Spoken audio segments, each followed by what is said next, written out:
It's Rebecca Jones here. Oh, gosh. Sorry about that. Okay, it's Rebecca Jones here, to the Connect Liaison. Thanks so much for sharing your lunchtime with us today.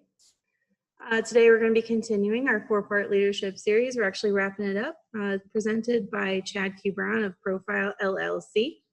Today's topic will be putting together all that we have learned and really kind of honing in on how we as individuals should lead, given all of our motivators, our values, and our personality traits. I'm sure you guys have held on to those assessments, and I'm sure you'll need to pull them up today, so make sure that they're close. Thank you to our series sponsor, Duke Energy. Duke Energy is one of the largest electric power holding companies in the United States, and they understand the value of supporting young professionals in their career paths. Visit dukeenergy.com/our-company/careers for more information on their career opportunities. Thank you, Duke, for sponsoring and continuing your support of our young professionals. Participants, just as quick Zoom refresher, if you have questions or comments, please feel free to use the chat box or the Q&A box at the bottom of your Zoom windows. Don't be shy. By now, we're all friends. Thank you, Chad, for being with us today, and we're excited to continue to learn how to be better leaders. Thank you, Rebecca. It's good to be back. Hi, everyone. Got a good group back again today. Let me switch that over. And then, Rebecca, I believe I need to share my screen now, correct? Can you let me share? And then I'm going to pull up the final presentation here. Can you guys see it, or do I need somebody to share it? I forgot there's no sound, so hang tight, everybody. Let me share now. You'll still need to share it, sorry. There we go. We got it. We got it. All right, ladies and gentlemen, it's good to be back. Welcome to part 4 of the leadership series via Tippy Connect. Rebecca, as always, I can't thank you enough for helping us facilitate it. You do an awesome job. She doesn't get enough credit, guys. So if you see her on the street or at work, tell her great job. She's been awesome for us and helping us be a part of this. Part 4 of the leadership series. For those of you that have not been here, I'm hoping a lot of you have been here, but if there's any new people, my name is Chad Brown. Once again, I'm the CEO of a behavioral leadership and talent strategy company, consulting company that helps organizations with behavioral analysis, leadership development, team building, hiring, a lot of succession work. And we have some unique software, distinct software that facilitates the DISC assessment, which many of you HR professionals are familiar with, but we do DISC differently. We use DISC. We think DISC is unbelievably and powerful, but we think DISC has some holes in it too. So we utilize 2 more assessments called, one is called DRIVE and one is called core values, and DRIVE is more of a motivational assessment to focus on enhancing DISC, which we'll talk about today. We think if we use all 3 of those, you can really help develop individuals, hire better, and become ultimately build better teams. And so that's what we're in part 4 today. We talked about DISC, behavioral analysis, understanding self-awareness in part 1. In part 2, we dove into the values assessment, what we care about, did some refreshers, played some games. And in part 3, we dove into the motivators. You know, the motivators are more of the why we're motivated. Do we want to lead? Do we not want to lead? Do we want to be seen? Do we love to learn? Are we unconventional thinkers, or are we more practical thinkers? Those types of motivators, the assessments bring out. So today is application. Think of the first 3 parts as theory. The 4th part today is application. How do you actually take all that information and apply it? And what I want to do here is I'm going to move my menu around here so I can see. And we're going to start diving into some data. There's a little more text today. I don't like a lot of text in presentations. I'm more of a D&I style, so I like images and short bullets, which that you will see today. But take some notes, and if anybody wants to email me after the presentation, we can email you this deck, and you can just have it as well. So, but it's a fairly large file. One of the things we utilize is I tell a lot of stories. And those of you guys know we have a sports background at Profile. We do a ton of HR work with all types of industries, banks and construction companies, manufacturing groups, do a lot of that here in town. But we have a sports background. We work with the NFL. We work with a lot of college teams due to my background in sports coaching. And for those of you that do know sports, or maybe even know sports a little bit, this team called the Cleveland Browns, if you're a Browns fan, don't take it personal. But for 20 to 25 years, they really struggled. They really have not had winning seasons. And I usually ask people, what do you think of when you think about this organization? Like, why? And a lot of the words that come up with this organization is underachieving, dysfunctional, losing. But then I'll bring up this organization. And those of you that are Colts fans, please don't throw things at your screen, because I love the Colts just as much as the next person living in Indiana. I love the Bears. I'm a Midwest guy. But the Patriots for 20 years have won. They've won a lot, and they're a big rival of the Colts. But to compare the two when it comes to culture, it's very different. And we go down the path of culture when we get into getting better at people. The Cleveland Browns organization had 30 quarterbacks in 20 years. 30 quarterbacks in 20 years. 12 head coaches in 20 years. I mean, it's a revolving door. Why? Why is that? Well, the New England Patriots had one head coach and one quarterback the last 20 years. They finally broke up. But I'm not saying that every organization needs that type of consistency, but there's something about that world where they had a culture where expectations were set and people were very intentional about, we're going to do things our way and we're going to make this culture a certain way. And we talked about the Google case study in the first part about the 5 key characteristics of building effective teams, which was everyone doing their job, being dependable, everyone having structure and clarity on what their job was from top management. Everyone needed a meaning, a personal meaning and significance in the job. They wanted to know that their impact, that's part 4. What I do, does it matter to the greater good of the organization? And number 5 is with psychological safety, meaning I want to feel comfortable I can speak up and not always be worried about either being bullied or or people judging me for what I'm saying or who I am.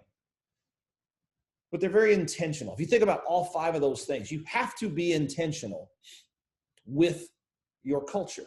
If you don't think about, I need to communicate with this person differently than who I am every day, you're not taking advantage of the tools of what DISC and assessments provide you. You're not focusing on, hey, these are our parameters. These are our group norms. These are our standards within our walls. I'm not going to get selfish and let what I believe in or what I want or what makes me feel good mess up those fences that make us who we are. When I'm at work, when I'm on my team, I'm focused on what we believe in together. But if you're one of those people that you're not intentional and you're not focused on the greater good and you want to do your own thing, and I get it, the assessments in our world, they show people that love freedom, that people that aspire to be something great and run their own business or be an individual, and that's cool, but it doesn't always help the team. And so being intentional about being a great employee, coworker, manager, leader, COO, CTO, CEO, you got to think about it every day. Reminder of the personality styles. If any of you are new today, we talk about the DISC as a 4-quadrant behavioral style. I'm going to go fast here because I know you guys know that. But D personalities, these are their highlights, and these are the areas when we talk about communication and leadership. This is how you communicate with a dominant personality style. Even if you don't have assessments in your business and you can anticipate or predict or kind of verbal, visual, vocal, your intuition's telling you this is an aggressive personality. They're guarded. They keep things in. They kind of bark back. They don't like being told what to do. Be brief to the point. Ask what questions, not how questions. Focus on results. Don't focus on the problem. Don't ramble. I just mentioned don't focus on the problems. Don't be too sociable because they want to get things done. Don't generalize. So when we talk about application of leadership, I want to show you bullets of communication with the different personality styles So you can be intentional when you approach the different team members you work with. Again, even if you don't have assessments, it's okay. But at least you've learned something from the DISC tool, from the profile tool, from the 3 assessment battery that says I can kind of be pretty close on who my manager is or who my coworker is to know what they're about. And so these are communication tips for each style. Be intentional. With the I style, everyone that, if you haven't been here, these are our extroverts. If you've got somebody that's fast-paced, open, fun, they like to dress nice, they love social environments, they have ideas. The I style, they love their ideas. Let them talk about their ideas. Sometimes managers, we got to corral those ideas. We can't do them all. And you I styles at our eyes, be careful. We love your eyes, but your ideas, but it can get in the way of work and then the tasks at hand. So there's got to be a give and take there. Eyes actually like testimonials. So they like feedback when you say, hey, Walmart and Goodyear Tire, they use this application. Or, Matt Damon and Oprah Winfrey use this product. Like, they like that stuff. So that helps you communicate with them. And they always want to have a little social time. They're very good at blending their work with social. And they actually can, they may be on their phones at lunch and at dinner, but they're actually working and blending. They're good at it. Don't do all the talking. Don't ignore their ideas, and don't micromanage them. They are, the I styles usually have a little more wild horse in them, so they don't like fences. But I's, you need a little bit of fences. Good management says, hey, you're not gonna be in fences the majority of the time, but when we get together and look at the plan of attack and strategies and are you meeting goals, we got to bring you back in a little bit. And so everybody needs some help, and we'll talk about that in a little while as well. Excuse me. The S style, these are our soldiers, our steady, our stable, caring, team-oriented personalities. So not to say that D's and I's aren't, but they are, these people more so want to know their role. And so when you communicate with an S style, we haven't gone into this, guys. We haven't gone into that, how to actually work with them. We talked about their characteristic traits. We haven't talked about how to communicate with them. Show sincere interest with the S. They can spot, excuse my French, bullshit a mile away. They know if you're being real or you're being phony. You want to give them their procedures, define it. They really want to know their role. Sometimes we as managers just want stuff to get done. We want processes to equal production. And we walk in and we say, hey, Sally, Johnny, did you guys get X, Y, and Z done today? And the S says, well, no, sir, I didn't, because I didn't know you said that. You wanted that done. We assume they know, but the S style really, if you can give them those to-do lists and you can give them line items of what to do, they're rock stars, but they really need you to define where they need to go. And then give them time to adjust. So don't think they're going to jump on it right now because they have a list of things to do and they have a system. Trust them with that system. The more pushy, aggressive, and disrespectful you are, it will bother them more than the other styles. Meaning, nobody likes an asshole. But when you're overly aggressive with this style, you'll lose them real quick. Okay? Be intentional about not being an asshole. Trying to have a little fun with everybody. C's, finally, prepare your case in advance. What are we doing? Reminder, this is about communicating more effectively with each other. Get your stuff together, because a C can't hear you unless you bring data information. These were our numbers last year. These are our numbers this year. I want to go here because they want to know the why. So preparing your case says, hey, you have your data ready to present to a C style. There's a lot of C's in leadership, but they need that. If you walk in the door and you say, hey, I feel that we should be doing this year. I saw this on TV last night. Ladies and gentlemen, the C can't hear you because you said, I feel. They need data. It better be accurate data also. And then use precise explanations to make sense of it. Don't refuse to explain the details. Answer questions vaguely. So we have to adapt, everyone, to maybe sometimes who we're not, to make sure each of these styles gets the communication methodology that they need. And if you can do that, you are better. You're being intentional about communicating the way a certain person needs. But we don't do that today. Today, without assessments, without any sort of system internally, we just are who we are. And I get it. We want to be who we are. But if we're going to be more effective, why do these tools exist? We can be better.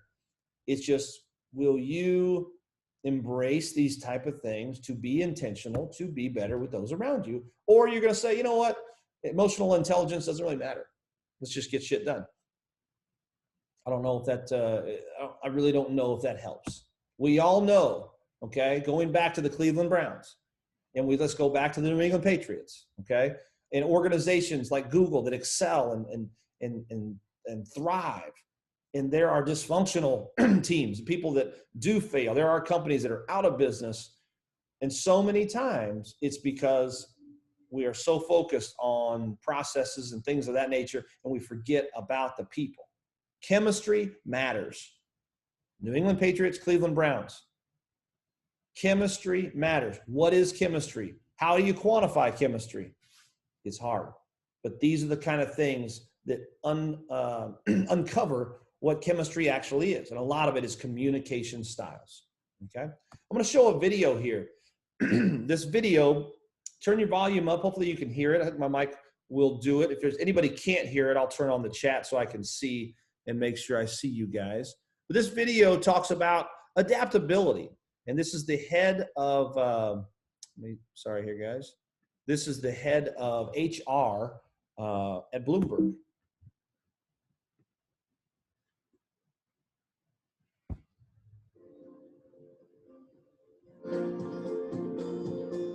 If I had to pick one and say to someone, this is what you need to do to be successful throughout your career, adaptability is it. And the reason is the world today is not the world we're going to be living in 5 years from now, or 10 years from now, 15 years from now. And my observation in general is that people that can adapt do very well throughout their careers. And here's the challenge. People often say, and I think this is totally false, that young people are much more adaptable than old people. Given that I'm one of the old people, I don't buy that, all right? But I think what it is people that are right out of school seem like they're more adaptable because they don't know anything else. So of course they're going to do the new technology or the new organizational trick or the new whatever the new thing might be. They don't know any different. But some of those people are very adaptable and some are not. And you don't really know that for 10 or 15 years after they've been in the workforce. And things begin to change. And then the people that are not very good at adapting struggle. And that's when you find out who wasn't really adaptable. So, but the reality again is the world changes. Things are different. The workplace is different than what it was when I graduated. But it's also different than it was 5 years ago. It's different than it was 10 years ago. Work is getting automated, which was bringing out new opportunities for different kinds of work. But you've got to be open to those ideas. And sometimes it has nothing to do with technology. For example, the news, the way we write stories today based on users' tastes and needs is very different than the way we wrote stories 5 years ago or 10 years ago. People are looking, our customers are looking for shorter pieces that get right to the point as opposed to the long form stories. That's a change. You have to be willing to roll with that change. So adaptability is by far the most important skill aspect, whatever you want to call it, that people need to have throughout their lives. So for those of us, excuse me, that are in the world of Purdue University, forgive the Ohio State video there at the end. It's just a good video from someone in a very highly successful large company, Bloomberg. Like him or hate him, that guy is the global head of HR. And he says the number one thing that we within organizations need to focus on is adaptability. Adapting how we are naturally to teams and the people around us. It's not the consultant down your street saying it. It's one of the biggest HR directors in the world saying it. If we can do that, not only with our personalities and behavior and communication and leadership, which is what we're talking about today, but also with our work and our trends and our products and our services, we've got to be able to bob and weave per se to be effective. So be intentional. That's the message today about the way not only you lead, but how you can adapt to lead. So let's dive back into these behavioral styles. And now if you're a D style or you work with a D style, how can we help them? So put yourself in your role at work. And you may have a D boss, or you may have a D employee. You may have somebody that's really aggressive, task-oriented, high motor. Something you can do to help them is 3 points. Exercise more caution and deliberation for making decisions. Ds are ready, fire, aim, and they're good at it, but sometimes they need to look at that spreadsheet one more time. They need to look at history one more time, because ready, fire, aim can blow something up. So they're so confident in their decision-making, and I don't care what role they're in, whether it be as an employee, middle management, COO, CEO, that's just behaviorally, it's just what they do. So we can help them by just, hey, take a step back before you pull that trigger. Help them cultivate more attention to people's emotions. Remember, they're the tank. We played the game, the birds in the automobile. They run people over. Again, we don't want to pick on them, but they're so good at getting things done many times. They're abrasive and they say, oh, you're not getting it done? Well, I'll do it. And they forget about that. So you got to call them out a little bit. They actually like confrontation, and just say, hey, listen, I said I'd do that. I know it's not done. Just let me get there, and talk to them about it. And then they need to work on recognizing others' contributions as well, both as individuals and within a group. You can see in the bottom left, I was just talking to Wintrust Financial in Chicago. We did a program a little bit ago, and they have 2 Ds that run this, one of their banking units. And they do a great job with this stuff because both of one's an ID, one's a DI, but they do a really good job of recognizing everyone else. They're very intentional about it. So it's something we have to do if you work with someone. Again, adapting the way you are to help others now, not necessarily how to communicate. How can we help that style? Help the I style see tasks through to completion. Now, I's, it doesn't mean you don't get things done, okay? It just means you usually have a ton of things going. A lot of I's are in manager roles or in sales roles where they got 10 things going at once, and as well as life. And guys, as a manager, help them see finish lines, prioritize. They're great with people, but they need to look at the tasks more objectively at many times. Sometimes, remember, the primary emotion of the I style, what they feel the most, is optimism. So bullet 3 is do the unpleasant as well as the fun things. Sometimes we got to drill in and talk about taxes, or we've got to talk about maybe letting somebody go, or developing goals and living on those metrics and KPIs. The I's are like, no, I don't want to talk about that. And I'm teasing you guys. I know you can do it, but it's not what you naturally want to do. Help them by reminding them. So have some fun with them. Make them smile. And then focus on what's important now. Live on the priorities. Let's go to how we adapt our leadership by helping the S style. Help them realize tasks have more than one approach. What's that mean? The S and the C style, okay, of the 4 quadrant of behaviors, okay, in our world, 8 billion people. Let's put them in 4 categories. We know that's a little crazy, but we got to teach, and for this webinar, keep people simple, right? Of these 4 types of people, this is our stable, steady, consistent measures pace. They like their own level of pace. So they also do things a certain way that have proven to be successful. So if you're in S style, and C's do this too, we're going to talk about you in a minute, you see the world many times through the rear view mirror in the car. And you're probably going like, what do you mean? The D and the I style, they many times see the world through the windshield, what's going forward. This is an analogy, it's to teach. D's and I's are always kind of, what's next?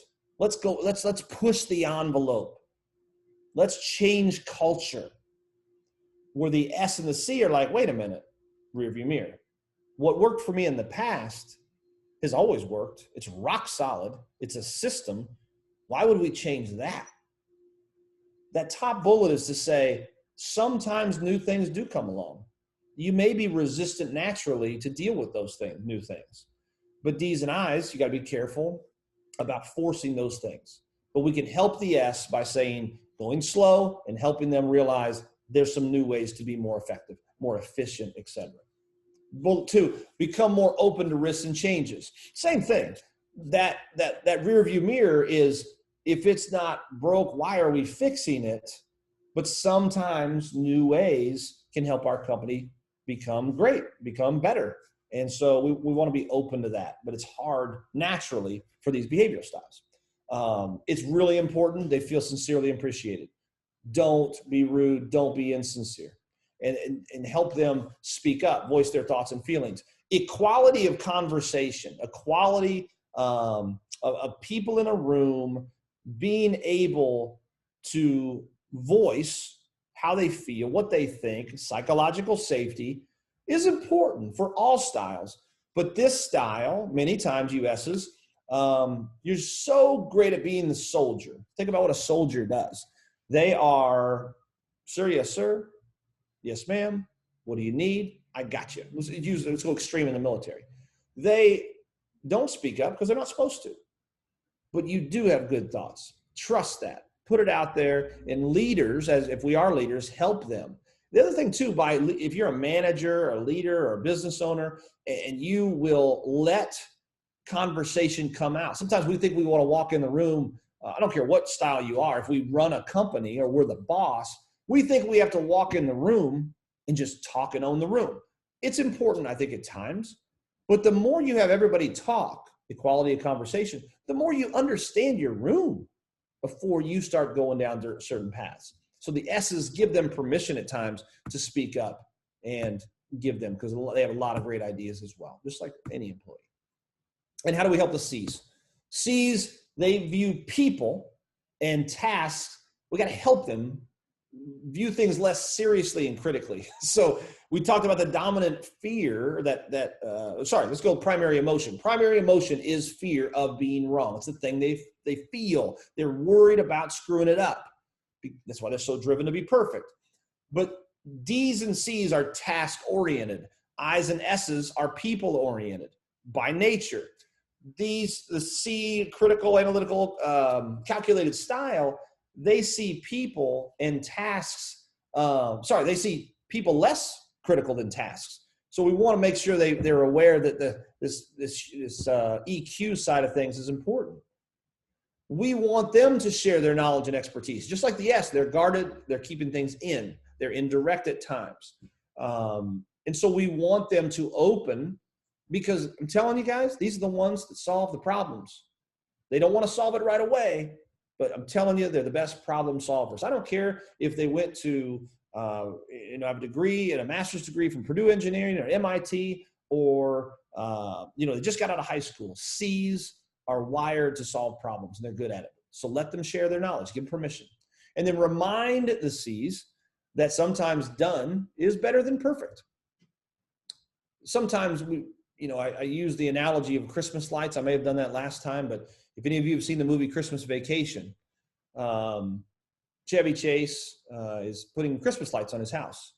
And if you don't know this story, sorry, but usually this movie's been around a long time, so I'm hoping we've got some generations that have seen that movie.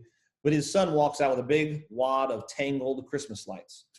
And he says, "Dad, I found them." And he's like, "Russ, all you, buddy. Like, go ahead and untangle those things." Well, many times the C style has information in their head, and it's a lot like those Christmas lights. They've got so much info up there because they absorb it so well, and they live in their head, and they're thinkers, but they have a hard time untangling it. But if you can remind them that sometimes done is better than perfect, like, hey, you don't need to untangle everything. This is the priority. We just got to get it done. This is good enough. They may not love it, but it will help. If you say it's okay as a boss, as a manager, as a leader, as a teammate, whatever, it's going to help them get to the finish line. Be intentional about how you adapt your leadership. Those are ways that you can help the people around you and each other. Let's go to your people now. another version of intentionality, okay? A determination to act in a certain way and aim or a plan. Every time you approach someone, some group, some team, your team, work at that, okay? I'm going to show you something. I'm going to bounce around a little bit. Reminder, we got the software. A reminder, you see a lot. If you have assessments, use them. We've got different tools that can compare how teams look. I mean, there's a lot of this stuff out there. Use it to be more intentional on how you communicate and build teams, okay? Let's talk about development. How do you develop people, okay? If you want to develop the D and give them the best track to success, show them the simplest, fastest route to get them to the stated destination. Show them the straight line because they will go there now. They're good at it. But if you don't give them, if you're a manager, leader, coworker, you can't help that personality get somewhere the fastest way, it's going to frustrate them. Tell them what needs to be done and by when, and they'll do it. It's similar to the S. Like, really work at communicating that to-do list, because these guys just will go really a little faster than the other styles. And then help them focus on the big picture. They like to understand the broad scope, where some of the S and C styles, they like to know a little more of the task at hand to be perfect in it. Okay. How do we develop the I's? Okay. When you're working with an I, get them involved kinesthetically. What's that mean? Feel, sight. I want to get involved, role playing. I want to feel it. And so the more they can get involved with the task or the exercise, instead of sitting there listening and reading, that's not how they tick. Remember, they're the parrot style. They're fast paced. They need the kinesthetic involvement. And then they like chunks of information, and then they'll blend it later on. So chunks means kind of like the D style. Give them bullets. Don't get too text oriented. Like, we have some eyes on this call. I may have lost them already. Sorry. But they like chunks of information, and they can kind of go through and scan how they need to do that. Developing the S's, okay? Allow plenty of repetition for their actions to become second nature and more routine. Sorry to read to you. I don't like all this text, but I want you guys to take some notes. I haven't done that really yet with the webinar, but just if we're going to lead better, write some things down if you want to help you adapt and lead better.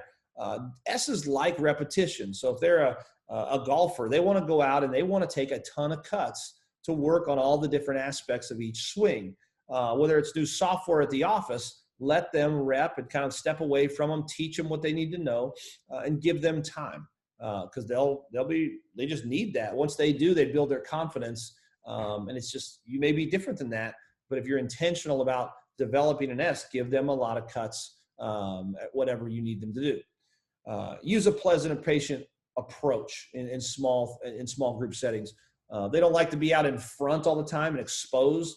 Unless you give them a heads up, they can do it. So it's just one of those things. We talked about that pleasant, genuine approach, and then let them observe others. So if you take an S and you put them out there right away in front of everybody, hey, go demo this for us right now. It's brand new. They haven't got a chance to rep it. It bothers them. But if you give them a chance to see others do it, they just need that little bit of time to process. And then the C style,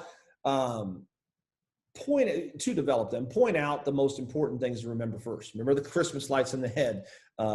Help them untangle things by prioritizing. And then demonstrate in an efficient, logical manner, stressing the purpose of each step. Verbally, you want to communicate with them to say, this is probably the most efficient way to do it. This is the reason why, and this is why it's important. I know some of you out there go, really? I have to do all that? These people will solve your problem so much faster if you'll just take the time in the beginning. That's how you develop them.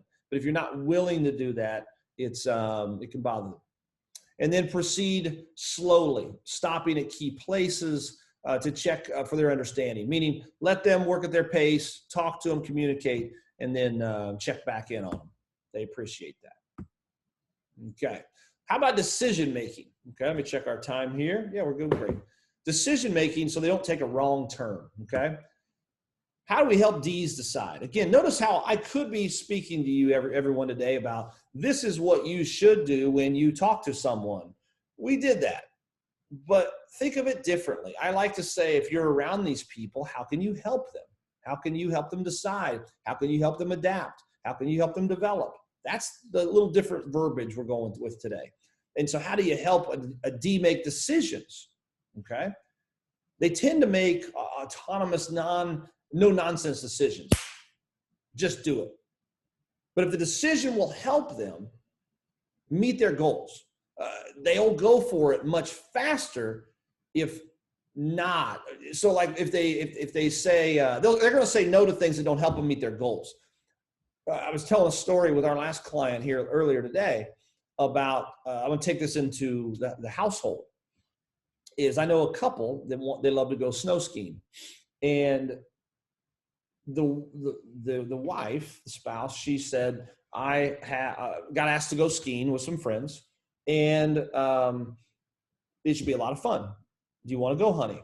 Well, the husband had another ski trip planned where he was going to go with coworkers and a couple clients. Well, he's going to be with people to work, talk about work, get work done, and oh, by the way, can keep business and can kind of move forward. Well, he doesn't see this trip as effective, so he wants to go on the other trip because there's more to gain. A D style needs to see what she or he can gain from the decision, or otherwise they don't always go there. And it's more pulling teeth to get them to go down that path. So it's important to help them when they make decisions. Maybe that's a terrible example, but I just thought it made sense from the household. By the way, I think they went on the friend of the wife's trip. Yeah. One of the few times they put off reaching a conclusion is when it takes too much time and effort. So they don't want to do all the homework. Remember, they're bullet lists. Go, go, go, go, go, go, go. They don't want to look at all the minutia. Prevent them from procrastinating by simply providing a brief analysis. They like bullets and chunks like the eye to help them make a call. So if you know they're going to be ready, fire, aim, or there's a big decision coming up that could affect your world, affect the company's world, help them decide by giving them data, asking them if you can chime in. Let's help the eyes decide. They want to avoid discussions of complex, negative sounding, messy problems. So I'm going to take this actually into selling. I don't know if any of you guys sell, but to make a decision as a buyer, the more, if you're a salesperson, if you identified an extrovert, the more you make them feel good about the decision, the more they're going to decide to come with you.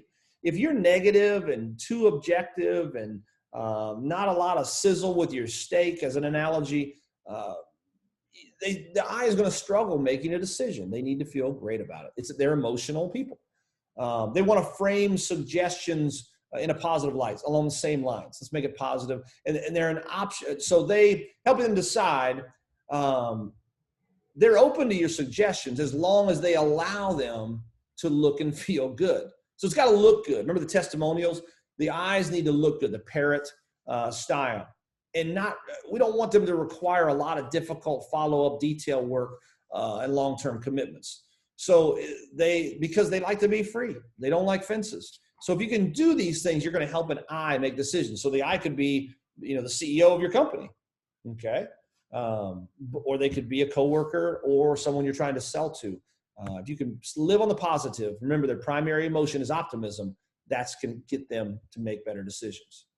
And then how do we have the S decide? The S decides by dealing with one subject, okay, or situation at a time. So let's just go A, B, C, and D, 1, 2, 3, and 4. If you can show them and work with them on that progression, they're going to be better at making decisions. You go to step 4 before step 1, not working in their brain. Before moving on to other items, make sure they're ready and willing, able to do so. Ask them, talk about it. Remember we talked about being genuine is, hey, what do you think about this? And are you ready to move on? Or should we hold and kind of talk about what the next steps are?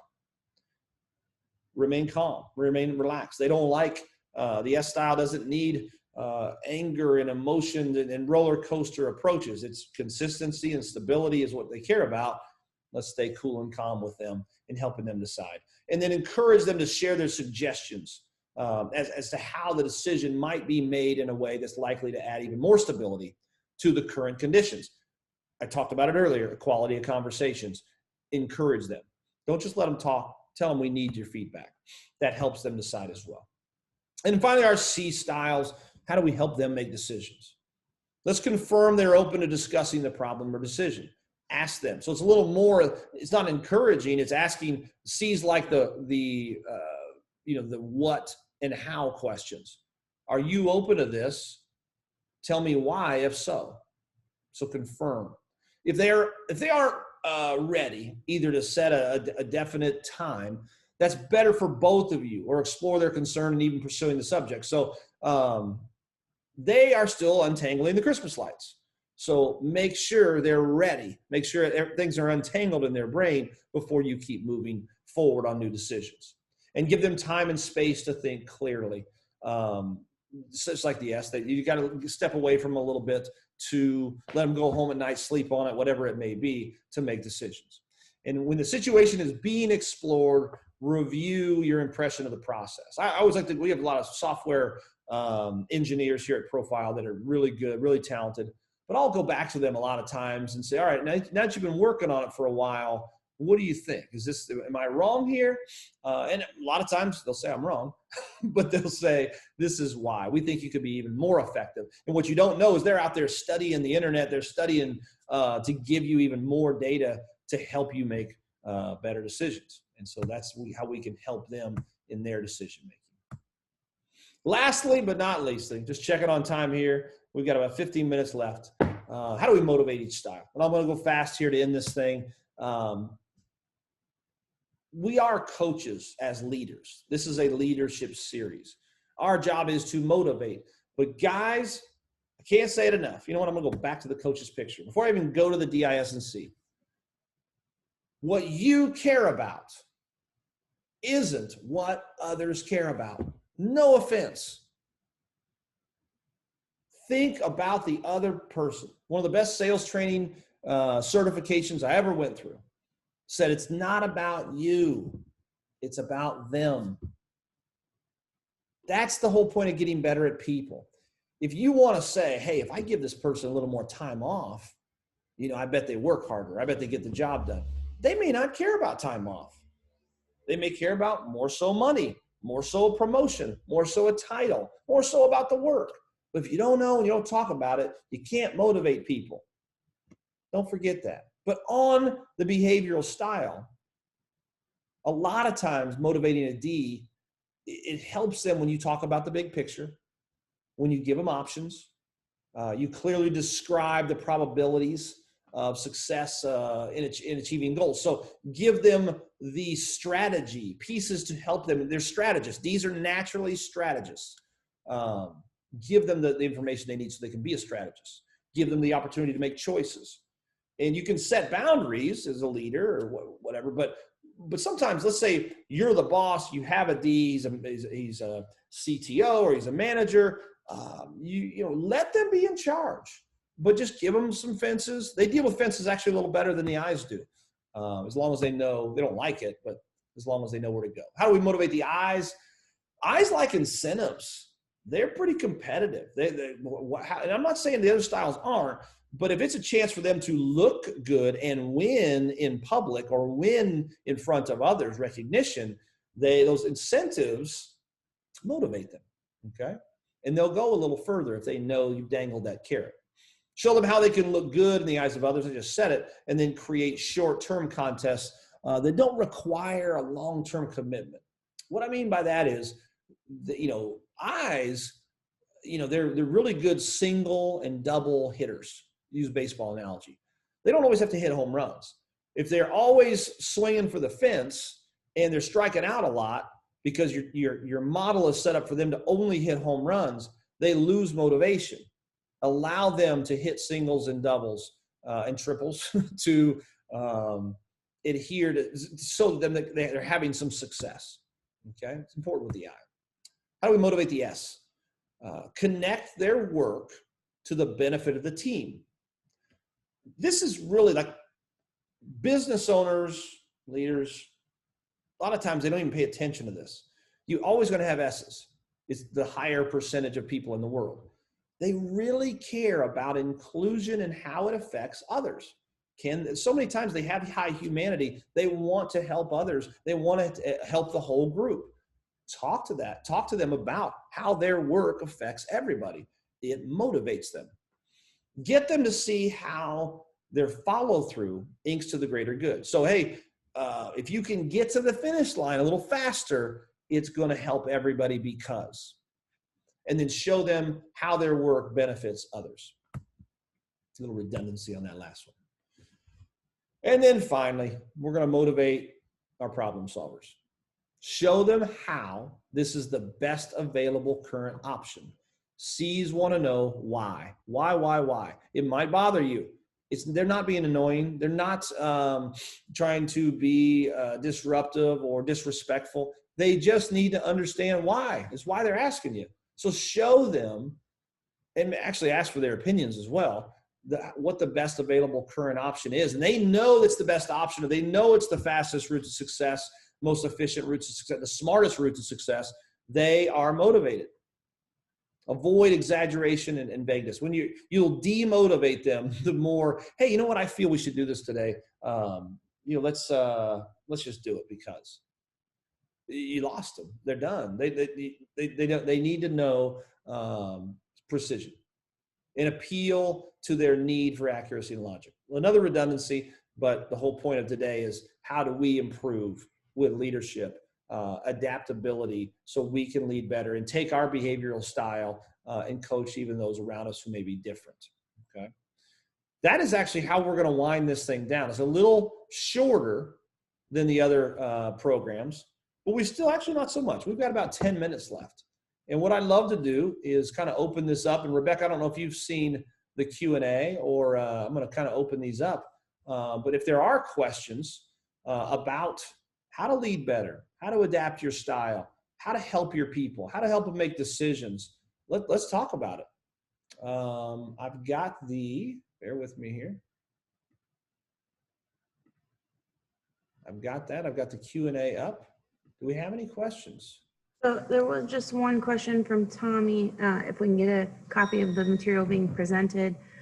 This session and all of the previous sessions are recorded on our website. However, Chad, if there is any other additional materials that you would like to send out, we can also put those available on our website or push them just in the email to the individuals who have completed the assessment for this. That'd be great. Absolutely. You guys want a copy of some of these decks? They're pretty big files because Prezi, it saves every transition. So it gives you a lot more pages than you need. But email me, message me on Twitter, anything like that, guys, is absolutely welcome. So please fire away. Rebecca, that's perfect. Definitely. It looks like Alyssa had a question about, I think it's the assessment. It says that she wasn't able to view it after her first session. So Alyssa, as long as you finish that, I can get with Shaylin and get that emailed over to you today. I apologize you weren't able to access that. Yep, Alyssa, I think we've got you. As we take on more questions, I'll just pull up to make sure we've got it right here. Give me 1 second. Alyssa, I think there's another question. Can you read that, Rebecca, while I pull her up? Do you mind? Sydney is asking, when working in a group that has people of various styles, how do you handle switching between approaches? Or do you take a more neutral approach in groups? Okay, hold on real quick. My listening skills struggle. Alyssa, we do have you. We'll get you a copy. You're an I style. Can you repeat that one more time, Rebecca? I apologize. Just want to make sure we had it. Definitely. Sydney is asking, when working in a group that has people of various styles, how do you handle switching between approaches? Or do you take a more neutral approach in groups? That's an awesome question. So if you don't have assessments every day, the one thing I love about this intentionality and these when you learn this tool, but maybe your team doesn't have this stuff, is you can be more aware of what you might be dealing with. Being neutral is a safe way to fit into teams, right? Because it's just, we're not going to make any waves. But if you want to be engaged, you want to have impact, you want to communicate better, if you can pay attention to, hey, this person's a little more extroverted, I'm going to let them talk. I'm going to let them have more of a say or listen to their ideas. Or this person's a little more introverted, probably a thinker, probably analytical. Let's ask them to solve some of the problems we're dealing with, and maybe they get back to us. That's how you can be more intentional about adapting your style to work better with others, even that you may not know. You kind of got to guess, you're being predictable, but now that you kind of know this stuff, at least it gets you closer. Then I'm not saying being neutral is bad, but sometimes if you're motivated, you want to have a say or be a cog in the wheel of a team and an initiative. We don't want to be neutral the whole time. So it's a great question. Hopefully that answered it. And I think I had a question over here in chat. I want to make sure I answered it. Someone asked me about, okay, Alyssa asked about, do you have to purchase a subscription? Oh, sorry, you did ask that, but no, you don't have to purchase a prescription going through Tippy Connect. We've already got those for you. We'll email it. Anything else though, Rebecca, you see? I don't. I appreciate everyone being here, and it just means a lot that you took your time with your lunch break to learn. And we're not the end all be all by any means. We just believe in the system. I believe in DISC. I think DISC is just so powerful. But getting better at yourself and others it's hard. That intentional word.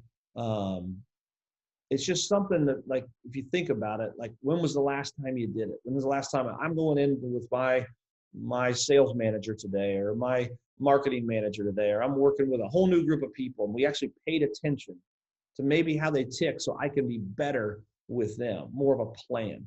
And that's why I love this stuff. We believe in it. It's not for everybody, but I hope you guys were able to take something in this 4-part series to make yourself, your team, your organization better. I'm a coach by trade. I still love helping people to get better and meet goals. So thank you again, Rebecca, and to the chamber and everybody associated with it. It's been a lot of fun. Thank you, Chad, for presenting us this leadership series over these past 4 weeks.